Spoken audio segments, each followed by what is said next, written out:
It's time to start on the Triumph TR7 project. Jacob and I got that thing out of a barn a couple months ago. The shop is now empty. Over the Christmas holidays, we're gonna see if we can't do a quick go through, get that thing running, ready for the spring. And it's been sitting over here in the lean-to. So we gotta pull that thing out with the tractor and bring it into the shop and go through it. Okay, so what we've done already is I've pulled the rims, sandblasted, painted, and put new tires on it, because what was on there was flat and cracked. So now at least it'll roll.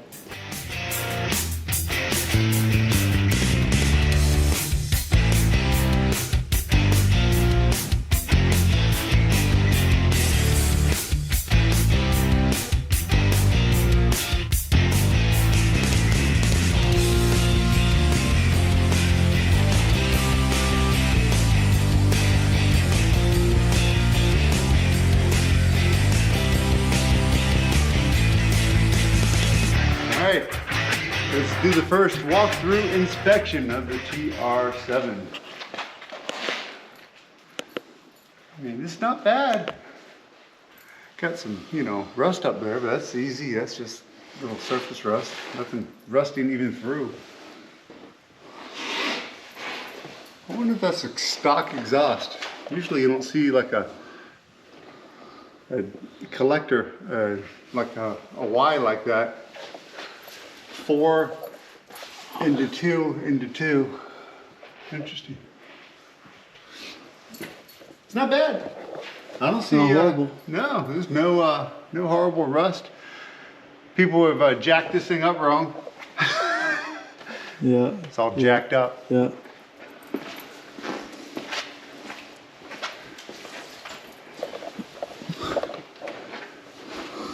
Honestly, it's not bad at all. It needs an exhaust probably, I don't think that's gonna work, but that's our only rust through spare belly fan. Dude, it's gonna be a quick project. It'll be running. It'll definitely be running, hopefully. We'll dump the oil out, put in a little bit of fresh oil. We've already heard it run.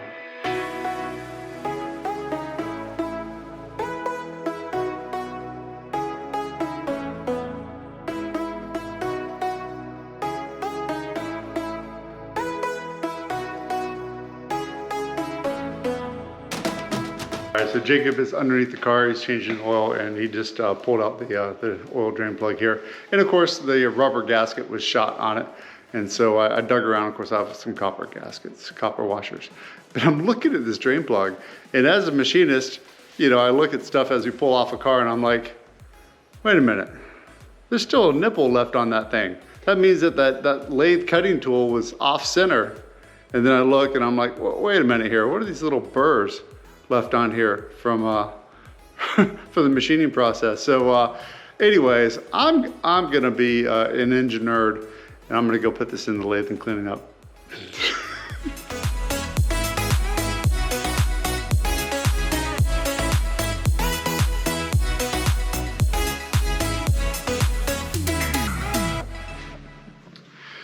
So we're continuing the work on the Triumph TR7. We're trying to figure out what might have caused this car to get placed into the barn and sitting there for a couple years. I think since 1999, but this is what our theory I have right now is, here's the fuel tank, and it looks like it has a patch job right there and another one right there. So my theory is this: we have fuel tank leakage, because to get out that fuel tank, I think it looks like you have to drop the differential. So you have to pull out the differential and, wiggle that thing out and get yourself another fuel tank.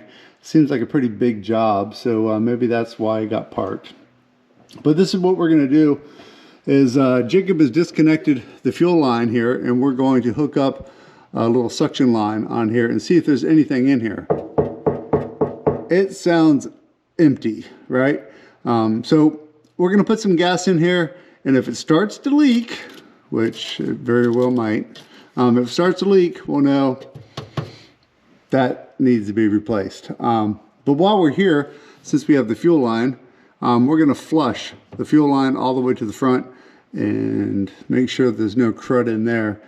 And maybe we'll just set up a temporary fuel tank to get the engine running and all. So here we go. That's what we'll do. We're gonna test to see if this fuel tank leaks and if there's anything in it.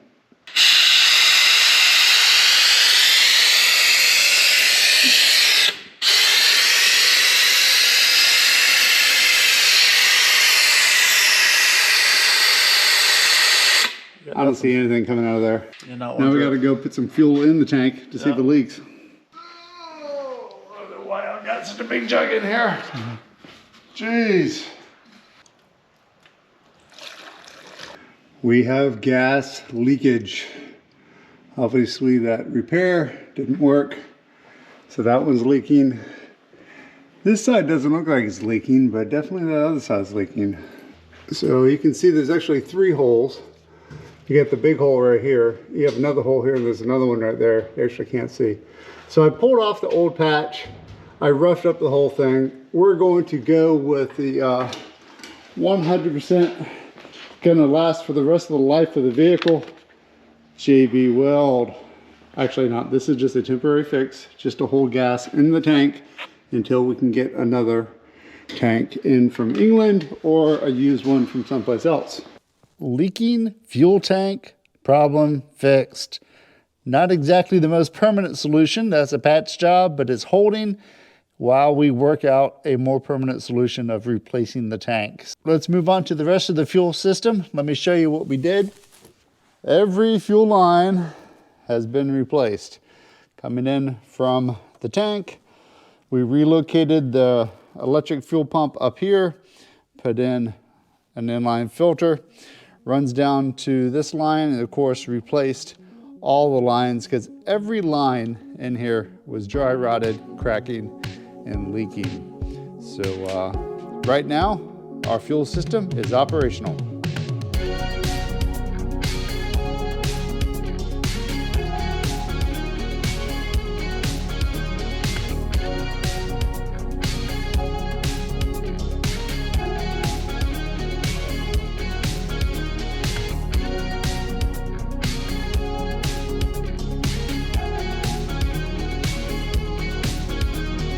Here's a product tip for you. I took this hub out and I cleaned it all up, sandblasted it, and put it all back together again. But I'm not gonna paint this, you know. They're gonna get crazy rusty anyways, but I'm gonna treat it before we put it back in there. And if you've never used fluid film before, of course, I don't get paid for any of this stuff, but this is actually super impressive that it's corrosion protection. And I spray it all over bare metal stuff. Here's the funny thing is, I think it has lanolin in it. I'm pretty sure it does. I got a sticker, I can't read the ingredients in here, but it smells like sheep. No kidding, it smells like sheep. I dated a girl in high school whose family owned a huge farm. They had lots of goats and lots of cows, and they also had a few sheep, and you'd, you know, go and play with the sheep, and your hands would smell like fluid film. So it's got to be lanolin in a combination. But a little testimony, I bought a new Mahindra tractor a few years ago, and you know, it's brand new, and I don't park it inside, it's outside. Oh, it's under the overhang, you know, it's in the lean-to, but it's still got moisture, humidity, and that kind of stuff. So everything that ever sits out there, of course, gets spot rust on it. So I got 2 or 3 cans of this, and I sprayed everything down on the tractor that could have contact with the air, and it still looks brand new. It's been sitting outside in the air, in the weather, for 2 years now. So